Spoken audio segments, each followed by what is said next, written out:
Without the cat.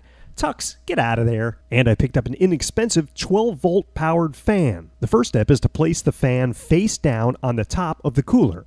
Then I used a Sharpie to trace around the fan, but on the inside of the outer edge of the fan. Then using a razor, I cut around the outline. Cut a little bit less because you can always cut more. And ended up with a hole in the top of the cooler. Test fit the fan. It should fit snug inside that hole. In my box of plumbing parts, I found two 1 1/4 inch 90-degree elbows. These will serve as our exhaust ports, and I'll mount one on each side of the cooler. Again, tracing around and making an outline, and then cutting that hole smaller than the outline. You'll have a nice snug fit, and you should have to turn it a few times to make sure it fits in nice and tight.